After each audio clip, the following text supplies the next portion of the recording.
Classes, other backward class, इसके ऊपर अभी पिछले 2-3 सालों से कोई चर्चा देखी है आपने? टीवी पे देखी है? सिर्फ सोशल मीडिया पे दिखता हो। आप में से और हम में से कितने ऐसे विद्यार्थी हैं जिन्होंने ओबीसी शब्द को स्कूल के पाठ्यक्रम में सुना होगा, कॉलेज के पाठ्यक्रम में सुना होगा? सुना है क्या? वो जो डिसाइड करेंगे विषय, वही आपको दिखाई देगा, वही विषय दिखाई देगा। और जो लोग हमेशा से हिस्टोरिकली, ऐतिहासिक रूप से, पारंपरिक रूप से सत्ता में रहे हैं, तो वो आपको ऐसे देने वाले हैं सत्ता, ये लो आप राज लो, ये लो संघर्ष। और संघर्ष का मतलब ये नहीं है कि अपनी ऊर्जा का उपयोग कहीं पर भी होने दो। आपके पास में ऊर्जा जरूर है, लेकिन उसका कंट्रोल आपके हिस्से में नहीं है, तो आपका ऊर्जा का उपयोग कहां कैसे होगा आपको भी पता नहीं चलेगा, जीवन ऐसे ही चलेगा। और जब तक कोई भी सामाजिक ग्रुप अपनी प्रॉब्लम को अच्छी तरीके से समझ नहीं पाएगा, तब तक वो समस्याओं को फिर बताएगा, उसका निराकरण करने में उतना सक्षम नहीं हो पाएगा। और ये किस तरीके से इस विषय से संबंध रखता है, मैं आपको इस प्रश्नों के माध्यम से कुछ बताना चाहता हूं। ये जो हिंदू राष्ट्र और संवैधानिक राष्ट्र का जो विषय रखा गया है, वो किस तरीके से पॉलिटिकल एक्सपांशन से संबंध रखता है, किस तरीके से वो emancipation of soul and mind से संबंध रखता है, वो मैं आपके सामने कुछ प्रश्नों के माध्यम से रखना है। मैं आप सब लोगों से सबसे पहले एक सवाल पूछना चाहता हूं कि हिंदू राष्ट्र की मांग आखिर कहां से आ रही है? कौन मांग रहा है हिंदू राष्ट्र? कौन लोग हैं हिंदू राष्ट्र की मांग कर रहे हैं? कहां से ये प्रचार प्रसार हो रहा है? इसका जन्मी कौन है? इसका स्रोत कौन है? क्या आपको पता है? क्या आपको इसकी जानकारी है? क्या आपको इसकी समझदारी है कि कौन लोग? आप अगर देखेंगे तो बहुतायत में वो सारे संगठन दिखेंगे भारत में, इसमें कोई अटोसेप्टी नहीं है। वो सारे के सारे संगठन जिनके ऊपर ट्रेडिशनल तरीके से, हेरिडिटी तरीके से, परंपरागत तरीके से जो लोग हमेशा शासन करती जमात रही है, उन तमाम सोशल ग्रुप्स का जिन जिन संगठनों में वर्चस्व है, उनके पास में कंट्रोल है, आपको बहुतायत में उन संगठनों के माध्यम से इस राष्ट्र की मांग दिखेगी, हिंदू राष्ट्र। आप कर रहे हो क्या? आपको कौन सा राष्ट्र चाहिए? एक्स चाहिए, वाई चाहिए, जेड चाहिए, राष्ट्रीय संवैधानिक राष्ट्र चाहिए? संविधान के आधार पर आप मुझे बताइए, बताइए आप मुझे। आपको संवैधानिक राष्ट्र चाहिए। आप इस देश की सबसे बड़ी जनसंख्या वाले लोग हैं। कांसीराम साहब का एक वाक्य याद आता है अभी इस प्रसंग पर। कांसीराम साहब एक जगह कहते हैं, the problem of India is the problem of OBCs. The problem of India is the problems of OBCs. अभी कुछ महीने पहले बेंगलोर में एक इंडियन इंस्टीट्यूट ऑफ मैनेजमेंट है, हम वहां पर एक अपना प्रबंध जो है, अपना रिसर्च पेपर जो है वो प्रेजेंट करने गए। आपको ताज्जुब होगा कि IIM नाम की जो वरिष्ठ संस्थाएं हैं, वरिष्ठ संस्थाएं, आप सब लोगों को पता होगा, विद्यार्थी यहाँ पर बैठे हुए हैं, आप में से कुछ रिसर्च स्कॉलर भी होंगे। आपको यह जानकर ताज्जुब होगा कि हमारा वो जो पेपर है वो उनके इतिहास में सबसे पहला पेपर था उस विषय पर रखने। इमेजिन कर सकते हो? तो अगर आपको हिंदू राष्ट्र चाहिए और हिंदू राष्ट्र के स्रोत कहां से आ रहा है, वो किन लोगों को चाहिए, अगर आप इस प्रश्न का विश्लेषण करोगे तो आपको पता चलेगा कि आपके प्रॉब्लम्स की जड़ कहां है। अगर इसको आप अप्रिशिएट नहीं कर सकते, इसको अंडरस्टैंड नहीं कर सकते, तो फिर आपको यह समझ में आएगा कि भाई ये हिंदू राष्ट्र में आगे क्या होने वाला। ये समझ में आपको नहीं आएगा अगर इस बात को नहीं समझोगे आप। दूसरा मेरा एक जो प्रश्न है जो आप लोगों को मैं पूछना चाहता हूं, क्योंकि यह प्रश्न आपके लिए अति महत्वपूर्ण है। हिंदू राष्ट्र इस आइडिया का एक इमोटिव एस्पेक्ट है और एक इंटेलेक्चुअल एस्पेक्ट है, इसको हमको समझना पड़ेगा। यानी ये जो पूरा विषय है, ये जो विषय आपने यहां पर रखा हुआ है, इसके मोटे तौर पे दो पहलू है जो हमको दिखाई देते हैं। एक जो पहलू है वो है भावनात्मक एस्पेक्ट, भावनात्मक दृष्टिकोण, और दूसरा जो दृष्टिकोण है वो है बौद्धिक दृष्टिकोण, इंटेलेक्ट। भावनात्मक दृष्टिकोण ये है, भावनात्मक दृष्टिकोण ये है कि आप अगर हिंदू राष्ट्र इस तरीके की बात करने लगोगे और सामने वाला बोलेगा कि हमें हिंदू राष्ट्र चाहिए, आप फट से बोलोगे कि नहीं हमें हिंदू राष्ट्र नहीं चाहिए। अरे लेकिन उसके पहले इस बात का तो तगाजा हो जाए, इस बात का तो निर्णय हो जाए कि हिंदू राष्ट्र यानी क्या है, हिंदू इस शब्द का अर्थ क्या है, हिंदू इस शब्द की परिभाषा क्या है, और राष्ट्र इस शब्द की परिभाषा क्या है, पहले इसके ऊपर तो हो जाए। कई बार यह होता है डिस्कशन में, इस शब्द के ऊपर आपको कोई डिस्कशन नहीं दिखाई देगा, ना टीवी में दिखाई देगा, ना मीडिया में दिखाई देगा, और ना आपस के किसी डिस्कशन में दिखाई देगा। चर्चा का विषय क्या होना चाहिए? जो इसको कंट्रोल करता है, विमर्श को कंट्रोल करता है, विषय कौन सा छेड़ना है, वो भी हमारे विचारों की दिशा तय करता है, समाज की विचारों की दिशा तय करता है। याद रखिए, आपने देखा होगा आज जो टीवी चैनल्स है वो विषय देते हैं कि नहीं, डिस्कशन होता है क्या नहीं, बड़ी बड़ी चर्चाएं होती हैं, बड़ी बड़ी चर्चाएं होती है आपकी, उसमें ज्यादा यही विषय रखेंगे। लेकिन अगर आप बोलोगे कि ओबीसी की डिफिनेशन के ऊपर चर्चा करो, हिंदू इस शब्द के ऊपर चर्चा करो, राष्ट्र इस शब्द के ऊपर चर्चा करो, तो उसके ऊपर कोई उतनी ज्यादा चर्चा नहीं करेंगे। आप सब लोगों को पता है कि ओबीसी का फुल फॉर्म क्या है करके बताइए आप सब लोग, बताइए आप सब लोग, महिलाएं। Other backward classes, other backward class. इसके ऊपर अभी पिछले 2-3 सालों से कोई चर्चा देखी है आपने? टीवी पे देखी है? सिर्फ सोशल मीडिया पे दिखता हो। ओबीसी इस शब्द की जननी कहां से हुई है ये पता है आपको? इसके ऊपर आपने रिसर्च किया है? इसके ऊपर मंथन कर रहे हैं? क्या आपको पता है इसका? आप में से और हम में से कितने ऐसे विद्यार्थी हैं जिन्होंने ओबीसी इस शब्द को स्कूल के पाठ्यक्रम में सुना होगा, कॉलेज के पाठ्यक्रम में सुना होगा? सुना है क्या? कितने आप में से और हम में से विद्यार्थी हैं जो इस ओबीसी शब्द के ऊपर रिसर्च कर रहे होंगे? कितने ऐसे हम में से हैं विद्यार्थी और विद्यार्थिनी जो इस शब्द के ऊपर गहन चिंतन और रिसर्च कर रहे होंगे? है क्या? तो कहां से पता चलेगा हम कौन है? कहां से पता चलेगा कि हमारे प्रॉब्लम्स कहां है? और कहां से हमको यह पता चलेगा कि इन प्रॉब्लम्स को मेन प्लेटफॉर्म पे क्यों नहीं रखा जाता? क्यों नहीं रखा जाता? कहां से पता चलेगा? क्यों? क्योंकि कौन सा विषय होना चाहिए, कौन से विषय पर डिस्कशन होना चाहिए, इसका भी कंट्रोल अगर कुछ उन्हीं तमाम उन वर्गों के पास में है जो तमाम पारंपरिक रूप से शासन करती रही है, तो आपको तो उसको पता नहीं चलेगा। वो जो डिसाइड करेंगे विषय वही आपको दिखाई देगा, वही विषय दिखाई देगा।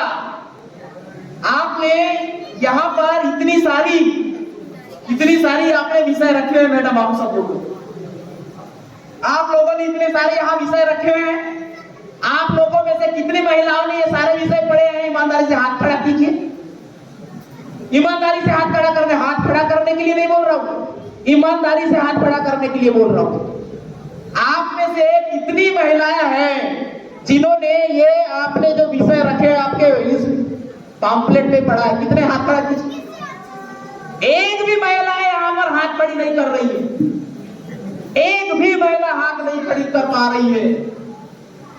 तो इसे समझ में आता है कि हम कौन से विचारों से ज्यादा अभिभूत हैं, कौन से विचार हमारे ऊपर हावी हो रहे हैं और कौन डिसाइड कर रहा है हमारे विचारों को।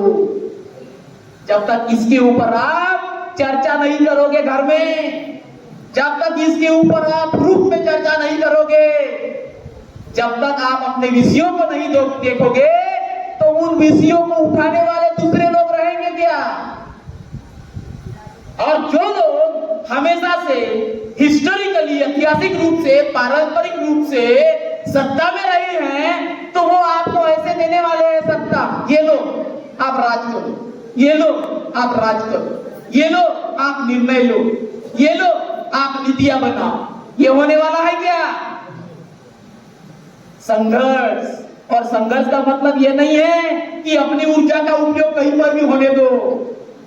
आपके पास में ऊर्जा जरूर है, लेकिन उसका कंट्रोल आपके इसमें नहीं है, तो आपका ऊर्जा का उपयोग कहां कैसे होगा आपको भी पता नहीं चलेगा। जीवन ऐसे ही चले जाएगा, ऐसे ही चले जाएगा। ये हमको प्रकृति ने क्यों दिया है, ये नेचर ने हमको क्यों दिया है कि हम सोचे और समझे। लेकिन अगर इसका नियंत्रण कहीं और हो रहा है, तो आप अपने प्रॉब्लम्स को कभी समझ नहीं पाओगे। और जब तक कोई भी सामाजिक ग्रुप अपनी प्रॉब्लम्स को अच्छी तरीके से समझ नहीं पाएगा, तब तक वो समस्याओं को सिर्फ बताएगा, उसका निराकरण करने में उतना सक्षम नहीं हो पाएगा। सक्षम भी होना पड़ेगा ना आपको अपनी समस्याओं का निराकरण करने के लिए। तो इसीलिए आपको हिंदू राष्ट्र चाहिए या संवैधानिक राष्ट्र चाहिए, इसका निर्णय आपको लेना है ना। आपको भी तो सोचना है कि क्या होने वाला है, बौद्धिक लेवल पे भी और इमोटिव लेवल। वो क्यों? वो इसीलिए मैं आपको बताना चाहता हूं कि कोई भी नीतियां किसी भी देश में जब बनती है, नीतियां समझते हो ना आप? नीति क्या होता है? नीतियां, पॉलिसी, कानून, यानी जो गवर्नमेंट में बैठे हुक्मरान हैं, आपके प्रतिनिधि हैं, जो आप सब लोगों के लिए बनाते हैं कि स्कॉलरशिप मिलनी चाहिए या नहीं मिलनी चाहिए, किसके नाम से मिलनी चाहिए कि नहीं मिलनी चाहिए, कितनी मिलनी चाहिए या नहीं मिलनी चाहिए, आपको अच्छे घर मिलने चाहिए या नहीं मिलनी चाहिए, आपको सरकारी स्कूल मिलने चाहिए या नहीं मिलने चाहिए, क्या प्राइवेटाइजेशन होना चाहिए या नहीं होना चाहिए। ये सब नीतियों का प्रश्न है। और इन नीतियों के कारण आपके लाइफ में परिवर्तन होता है या नहीं होता? आपके लाइफ में इसमें परिवर्तन होता है या नहीं होता है? प्रभाव पड़ता है या नहीं पड़ता है? लेकिन आपको पता है ये नीतियां बनने के पीछे क्या होता है, क्या काम करता है, कौन है जो इन नीतियों के पीछे में काम करता है? आपने अपना तो वोट दे दिया, लेकिन वोट देने के बाद में आगे क्या होता है, इसके ऊपर कितना आपका कंट्रोल रहता है? जो आपकी नीतियां नहीं बनाता उसको पीछे खींचते हो क्या? कितना कंट्रोल रहता है? आपने उसको बोला, वोट दिया, वो आके आपके पास में बोला कि देखो मैं ऐसा करूंगा, इस तरीके से कार्य करूंगा, लिख के दे दिया उसके आपके होने वाले प्रतिनिधि ने, और उसके बाद में वोट देने के बाद में उसने वैसा नहीं किया, तो आप क्या कुछ कर पा रहे हो क्या? इसका मतलब ये हुआ कि जो नीतियां आपने बनाने के लिए उनसे कही थी, और वो अगर वैसी नीतियां नहीं बना रहे हैं जो आपके प्रतिनिधि है, जो पॉलिटिकल डिसीजन मेकिंग में है, जो पॉलिसीज में है, तो इसका मतलब यह है कि उनकी मंशा और आपकी मंशा में अंतर है। उनके इंटेंशंस में और आपके इंटेंशंस में अंतर है। क्यों? क्योंकि नीतियों के पीछे काम करने वाला जो ड्राइव फोर्स होता है, नीतियों के पीछे में जो आगे बढ़ाने वाला किस प्रकार की नीति बननी चाहिए, उसके पीछे में क्या काम करता है? उसके पीछे में काम करता है आइडियोलॉजी, उसके पीछे में काम करती है विचारधारा। नाम सुना है क्या विचारधारा का? ये शब्द का नाम सुना, आइडियोलॉजी का नाम सुना है? किस तरीके की नीतियां बनेगी वह इस बात के ऊपर तय करते हैं कि उन नीतियों के पीछे में कौन सी विचारधारा काम कर रही है। उन नीतियों के पीछे में जिस तरीके की विचारधारा काम करेगी उस तरीके की आपको नीतियां दिखाएगी। विचारधारा का मतलब क्या होता है बताइए? विचारधारा का मतलब बताइए क्या होता है? आप 7-7 दिन प्रवचन में धुंध रहते हो, वहां पे नहीं बताया जाएगा विचारधारा का मतलब क्या होता है। विचारधारा थोप दी जाएगी आपको और आपको विचारधारा का मतलब ही पता नहीं रहेगा, विचारधारा की परिभाषा ही नहीं दी जाएगी। विचारधारा थोप जरूर दी जाएगी, लेकिन विचारधारा है क्या, उससे होता क्या है, ये आपको नहीं बताया। इसीलिए मैंने आपसे पूछा हूं कि राष्ट्र का मतलब क्या है। इसकी डिफिनेशन तो पहले तय हो जाए। विचारधारा का मतलब होता है कि ऐसे सिद्धांत, ऐसे उसूल जो समाज और राष्ट्र या किसी मुल्क और समाज को गति देते हैं, दिशा देते हैं। समाज किस तरीके से चलना चाहिए, हमारा व्यवहार किस तरीके से चलना चाहिए, उसका नाम होता है विचार। मनुस्मृति में भी ये विचारधारा लिखी गई थी। मनुस्मृति में भी ये विचारधारा का प्रभाव होता है और संविधान से भी एक विचारधारा का प्रभाव होता है। आपको कौन सी विचारधारा है चलानी है? अपने देश को कौन से विचारों से चलाना है? कौन सी विचारधारा आपको चाहिए? मनुस्मृति की चाहिए या संविधान की चाहिए?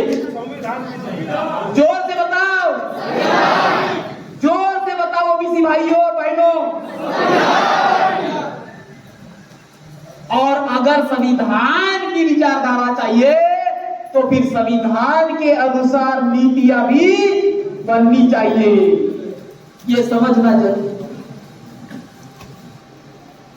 और आइडियोलॉजी भी जो होती है, जो नीतियों को प्रभावित करती है, उस आइडियोलॉजी के पीछे में भी कुछ काम करते रहते हैं, कुछ चीज काम करते हैं। कोई भी विचारधारा, आपने अभी बताया मुझे कि आपको संविधान की विचारधारा चाहिए, तो इस विचारधारा के पीछे में भी कुछ काम होता रहता है। क्या है वो? वो होते हैं आपके इंटरेस्ट और आपका मोटिवेशन। आप समझते हो क्या है इसका?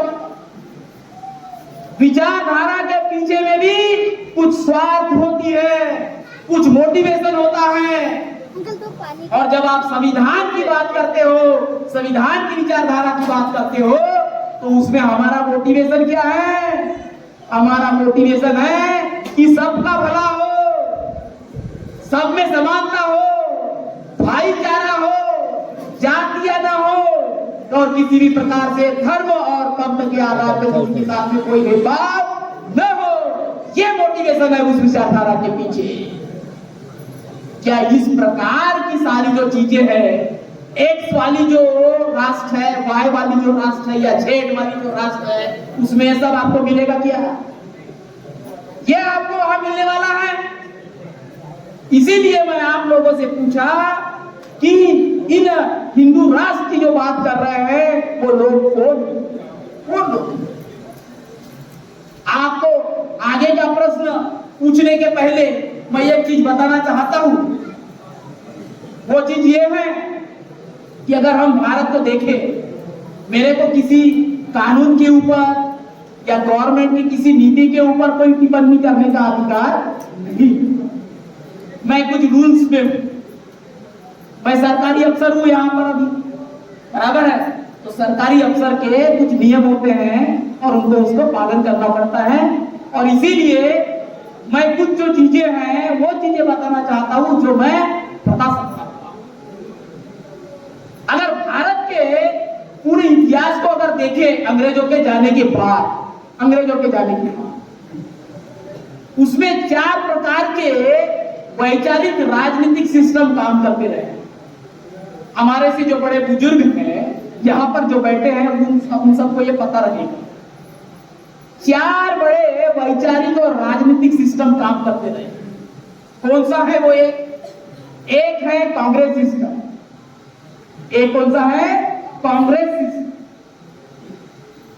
दूसरा जो सिस्टम है वो है कम्युनिस्ट मार्क्सिस्ट सिस्टम। तीसरा जो सिस्टम है वो है आरएसएस की ऑर्गेनाइजेशन। और चौथा जो सिस्टम है वो है बहुजन सिस्टम।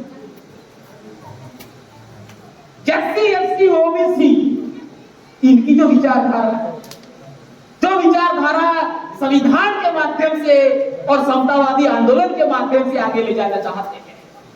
आप इसमें देखिए 4 सिस्टम आपको मैंने बताया। चारों सिस्टम में जो शुरू के जो 3 system, Congress system, Marxist communist system और आरएसएस सिस्टम, इन तीनों सिस्टम में देखिए तो आपको दिखेगा कि इनके संगठन के ऊपर कंट्रोल किसका है और जो विचारधारा बनाने की जो मैकेनिज्म है इनमें किसका कंट्रोल है। जो परंपरागत तरीके से जो शासन करती जमात रही है, जो हुक्मरान रहे हैं, इन तीनों सिस्टम के ऊपर उनका कंट्रोल। विचारधारा प्रथम दृष्टिया या ऊपरी तौर पे आपको दिखेगी कि वो अलग अलग दिख रही है। Congress system, RSS system, communist Marxist system, इसका मैं पॉलिटिकल सोशियोलॉजिकल तरीके से आपको बता देता हूं।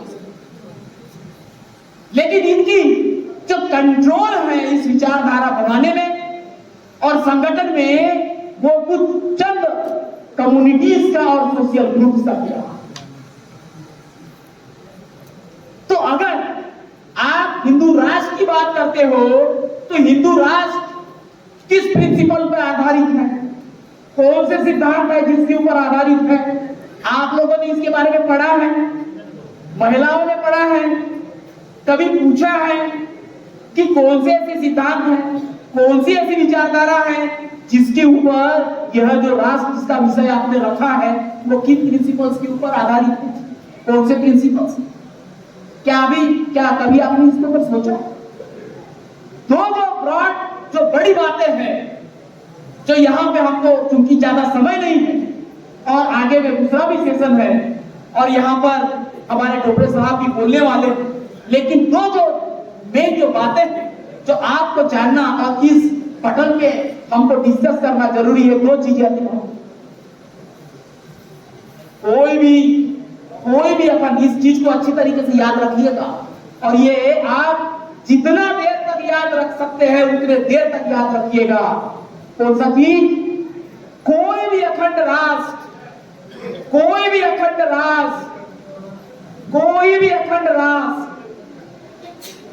इधर सुनिए दोस्तों और साथियों, इधर सुनिए आप सब लोग जो पीछे में खड़े हैं, आप लोगों से बोलना चाहता हूं। ये इस संभाषण की सबसे अति महत्वपूर्ण लाइन है, इसलिए मैं रुकना चाहता हूं। आप लोग बैठ जाएंगे 2 मिनट के लिए।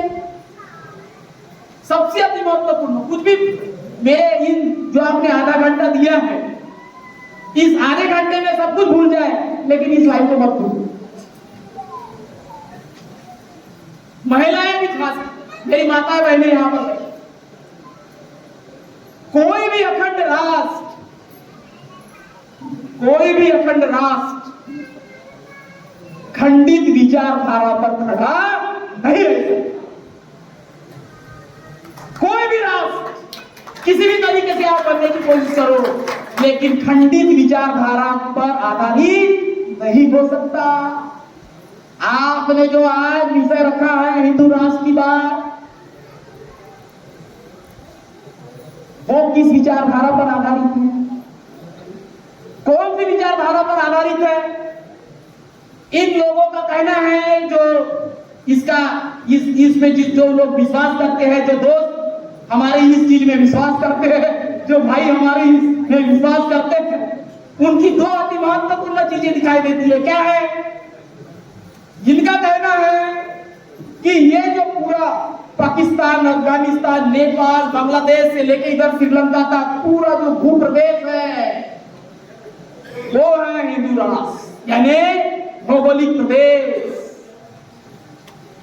ये वाला पूरा का पूरा प्रदेश।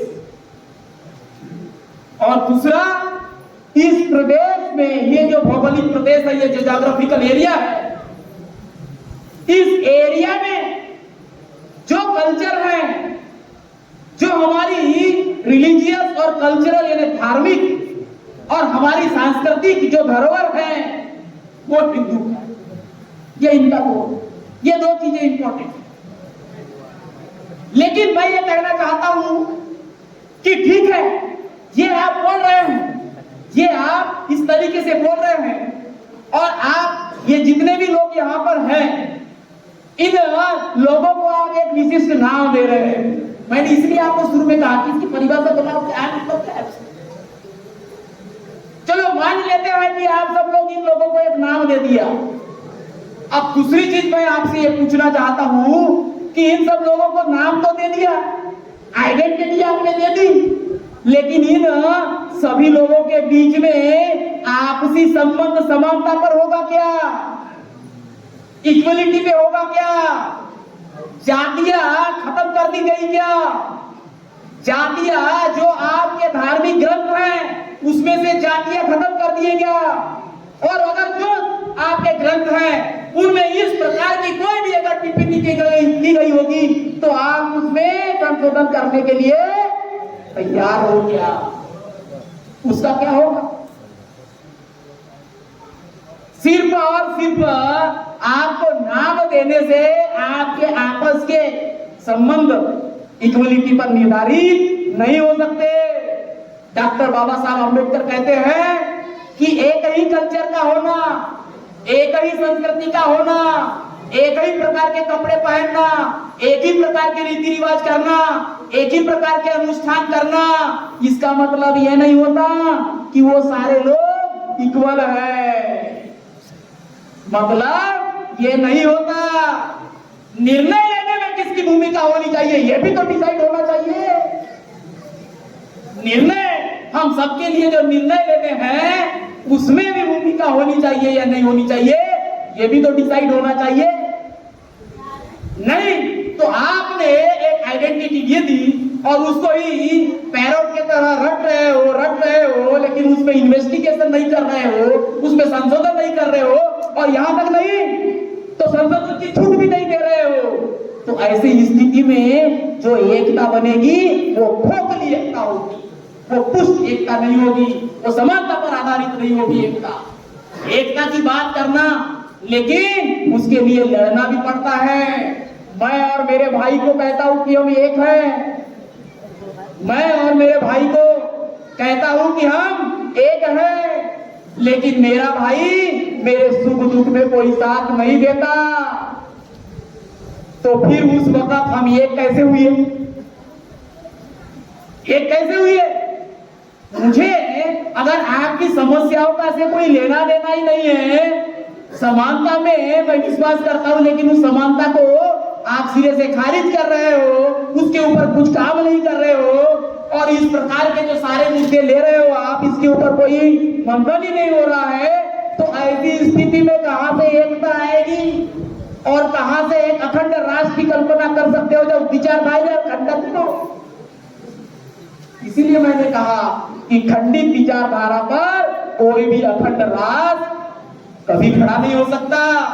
क्यों? क्योंकि आप समीक्षा की कोई गुंजाइश ही नहीं दे रहे हो, रिव्यू की कोई गुंजाइश ही नहीं दे रहे हो, आप स्टेटस को में विश्वास कर रहे हो, आप उसकी परीक्षा नहीं करने देना चाहते, जो जैसा है उसी के ऊपर रहना चाहते हो।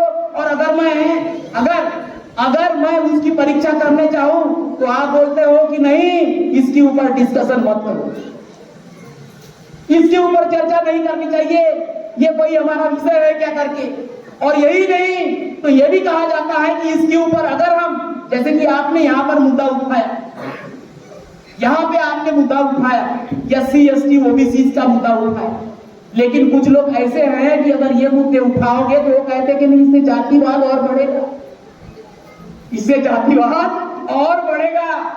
उनको ये नहीं दिखाई देता कि जातिवाद की जल्दी कहां है, जातिवाद की जड़ कहां है। और जातिवाद की जड़ समझना चाहते हो तो डॉक्टर बाबा साहब अम्बेडकर का छोटा सा जो ग्रंथ है, जो अप्रतिम है, एनियलिज्म ऑफ कास्ट, उसको जरूर पढ़ें। वो पढ़ोगे आपको समझ में आएगा कि असली जड़ कहां है। क्योंकि आप जब तक उसकी समीक्षा नहीं करोगे किसी चीज की जो आपके समझ को कुरेद रहा है, तो आपका समाज आगे बढ़ ही नहीं सकता। आपको मैं बताना चाहता हूं, अभी चूंकि याद आया तो, और ये प्रसंग है तो, अभी आपने सुना होगा रामचरितमानस के ऊपर बहुत बड़ी इधर उधर बहस दिखाई दे रही है।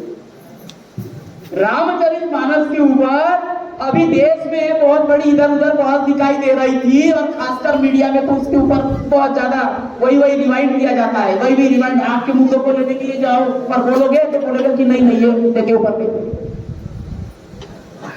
मैं रामचरितमानस के ऊपर कोई टिप्पणी नहीं कर रहा हूं, वो अभी मेरा विषय नहीं है। लेकिन मैं जिस बात के ऊपर आपका ध्यान आकर्षित करना चाहता हूं वो उससे इम्पोर्टेंट।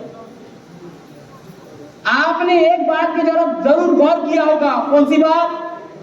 कि किसी एक शख्स ने, एक जिम्मेदार शख्स ने उसके ऊपर टिप्पणी की कि इसमें ऐसा लिखा हुआ है, ऐसा नहीं होना चाहिए, इस तरीके से नहीं होना चाहिए करके, बराबर है। तो बहस किसके ऊपर छिड़ी? बहस इसके ऊपर छिड़ी कि उन्हें माफी मांगना चाहिए या नहीं मांगना चाहिए। बहस इस बात के ऊपर छिड़ी कि उन्होंने माफी मांगना चाहिए या नहीं मांगना चाहिए। अरे मेरिट की बात तो गुम ही हो गई। मेरिट की बात, मेन बात गुम हो गई कि रामचरितमानस में आखिर लिखा क्या है। उसमें जो चीज लिखी गई है वो डिस्प्ले करनी चाहिए। उसमें लिखा क्या गया है, उस व्यक्ति ने कहा क्या है, और सही में उसमें क्या लिखा गया है, वो कितना प्रासंगिक है, कितना नहीं है, कितना मानव कल्याण के लिए, कितना नहीं है, कितना समानता के लिए, कितना नहीं है, इसके ऊपर कोई बात नहीं हुई। बस कहीं और चली गई और हम भी उसमें बह गए। और इसीलिए हम लोगों को प्रश्न करना अति आवश्यक है कि ये जो विषय रखा गया है इसके पीछे कौन है, कौन लोग हैं जो ये सारे के सारे चीजें जो चाह रहे हैं, और क्या इसमें कोई स्कोप है जिसके आधार पे हम आगे बढ़ सकते हैं। साथियों, दो और जो चीजें हैं, ज्यादा समय न लेते हुए दो चीजें कह के मैं अपने वाणी को विराम दूंगा। मैं आप लोगों से एक और पूछना चाहता हूं जो सबसे अति महत्वपूर्ण प्रश्न है कि आपने देखा होगा कि तमाम जो मुल्क रहे, तमाम मुल्क, उनमें क्रांतियां हुई। क्रांति और सुधार में फर्क हमें ध्यान रखना। सामाजिक सुधार, सामाजिक क्रांति, राजनीतिक सुधार, राजनीतिक क्रांति। आजकल तो क्रांति की बात छोड़ दीजिए, सुधारों के ऊपर भी चर्चा नहीं हो रही। आजकल सुधारों के ऊपर भी हम समाज के रूप में उसके ऊपर चर्चा नहीं कर रहे हैं। राजनीतिक सुधार, प्रशासनिक सुधार, न्यायिक सुधार, पुलिस सुधार, ये सब सुधारों की बात सुनते थे कि नहीं? प्रशासनिक सुधार होना चाहिए, इंडिपेंडेंस होनी चाहिए, संवैधानिक रूप से काम करना चाहिए, जुडिशियल रिफॉर्म्स होनी चाहिए, न्यायपालिका में सुधार होना चाहिए, पुलिस में रिफॉर्म्स होना चाहिए, इंडिपेंडेंट से काम करना चाहिए। इसके ऊपर अभी कुछ डिस्कशन दिख रहे क्या है, हम समाज में देख रहे हैं? तो सुधार और क्रांति, तो क्रांति की बात छोड़ दीजिए, आज तक सुधार की भी डिस्कशन नहीं कर रहे। न्यायपालिका में, न्यायपालिका के ऊपर, न्यायपालिका हमारे संवैधानिक ढांचा का अति महत्वपूर्ण अंग है। न्यायपालिका, जुडिशरी, और उस न्यायपालिका में जो सबसे ऊपर का जो कोर्ट है उसका क्या कहते हैं? सबसे ऊपर का जो कोर्ट है उसको क्या कहते हैं? Supreme court. कहां पे है वो? कहां पे है? उस सुप्रीम कोर्ट में जो माननीय जजेस जो नियुक्ति की जाती है, आपको पता है उसके ऊपर बहुत बहस चलती रही है, चलती आ रही है कि क्या आपने उस बहस को कभी सुना है क्या? नहीं सुना है क्या? कभी देखा है आपने वो बहस को? क्या हो रहा है क्या नहीं हो रहा है? जो आदरणीय माननीय जज महोदय वहां पे नियुक्त किए जाते हैं और वो जो निर्णय देते हैं वो एक जिले के लिए लागू नहीं होते, एक राज्य के लिए लागू नहीं होते, वो पूरे देश के लिए लागू होते हैं। और यही नहीं तो वो आगे आने वाली पीढ़ियों के लिए भी लागू होते हैं।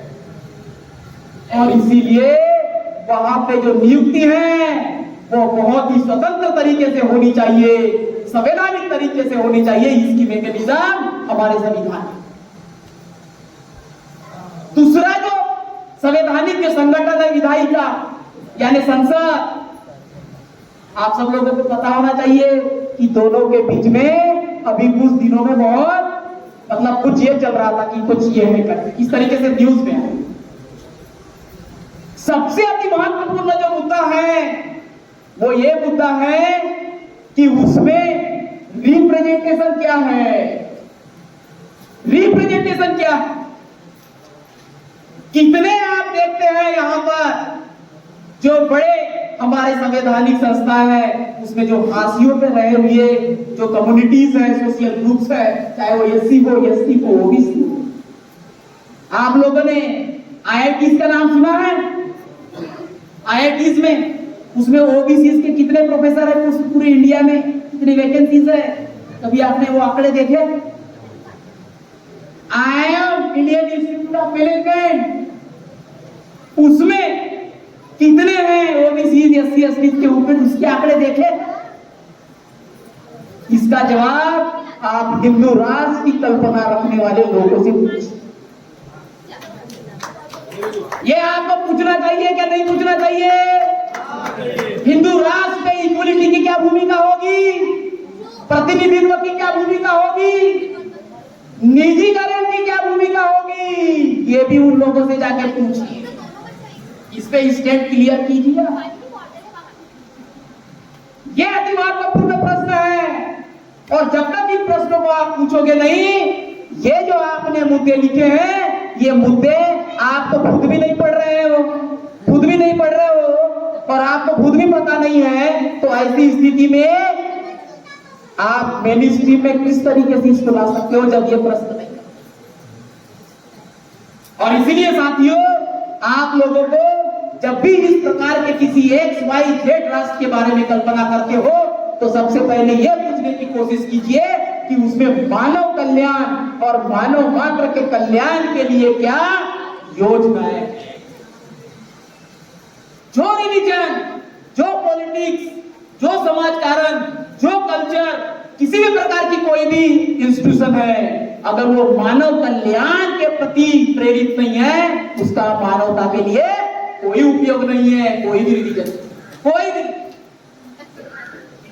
और इसीलिए कोई भी जो इंस्टीट्यूशन है, कोई भी जो राष्ट्र है, हम राष्ट्र के ऊपर न्यौछारित होने के लिए तैयार रहते हैं, देशभक्ति होनी चाहिए। लेकिन आखिर यह राष्ट्र किससे बनता है? लोगों से बनता है। लोगों का कल्याण, सबका कल्याण और सबका जो समानता है वो बहुत मायने रखता है। और इसीलिए हम जब राष्ट्र की कल्पना करते हैं तो ये ध्यान हमको रखना चाहिए। एक और जो बिंदु जो मैं आपके सामने रखना चाहता हूं वो ये है कि डॉक्टर बाबा साहब अम्बेडकर ने जब राष्ट्र की कल्पना की थी, राष्ट्र आपको पता है उन्होंने क्या कहा? डॉक्टर बाबा साहब अम्बेडकर का जो पूरा का पूरा लिटरेचर है आपको पता है उनका?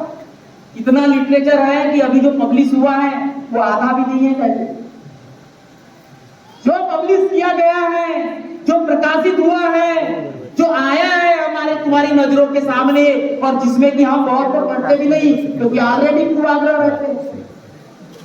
डॉक्टर बाबा साहब अम्बेडकर ने भारत के समाज में सुधार लाने के लिए, उसमें क्रांति लाने के लिए तमाम पूरा आयुष्य दे दिया, पूरी अपनी लाइफ दे दी थी। और अपने महापरिनिर्वाण के जस्ट 2 महीने पहले उन्हें बुद्धिज्म स्वीकार किया, बौद्ध धर्म की उन्होंने स्वीकार किया था, दीक्षा ली थी। उनके महापरिनिर्वाण के 2 महीने पहले पूरी उम्र भर उन्होंने इनसे मिले, उनसे मिले, जितने भी बड़े बड़े जो मतलब जो भी लोग थे उन सब लोगों से कहा कि भाई हमको सुधार लाना चाहिए इसमें नहीं।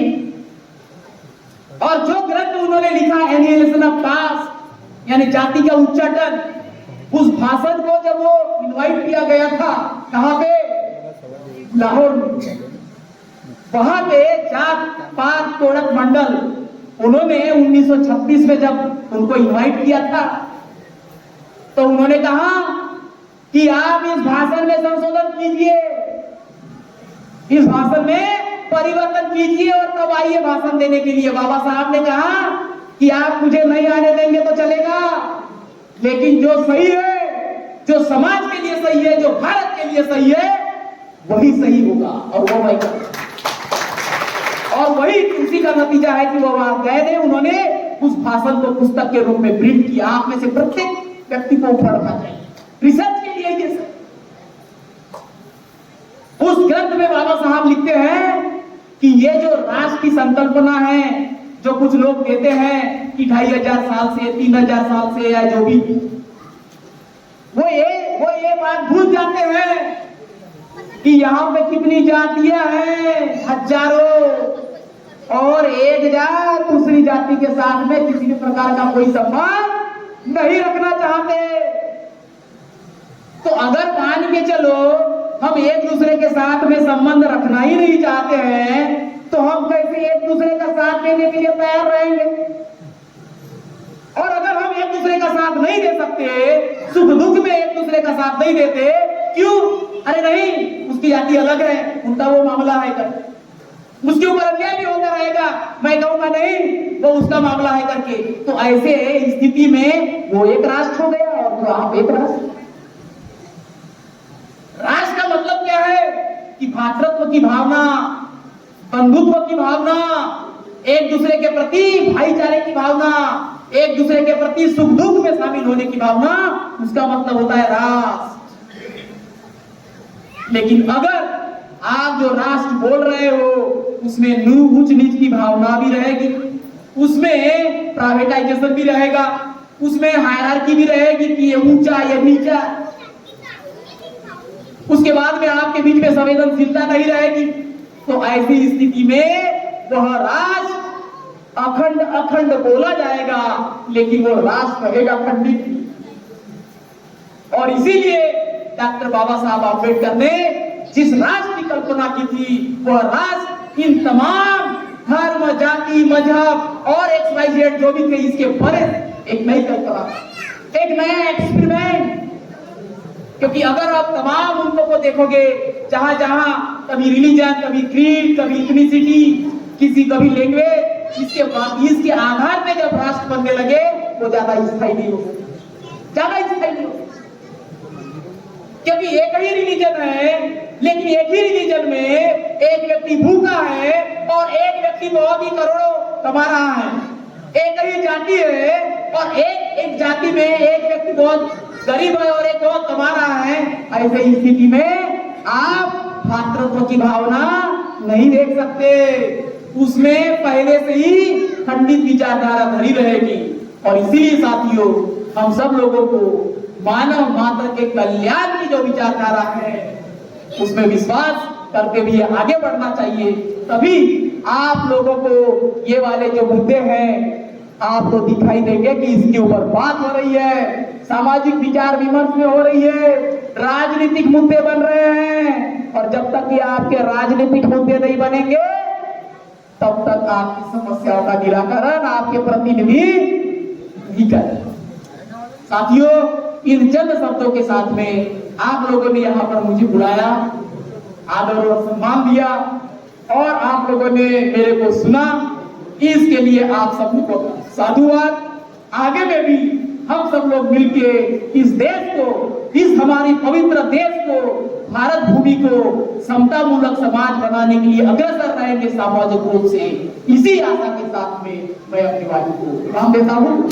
जय भीम। बहुजन विचारधारा को घर घर तक पहुंचाने के लिए हमारे YouTube चैनल को सब्सक्राइब करें, लाइक करें, कमेंट करें, शेयर करें और बेल आइकन की घंटी दबाना ना भूलें।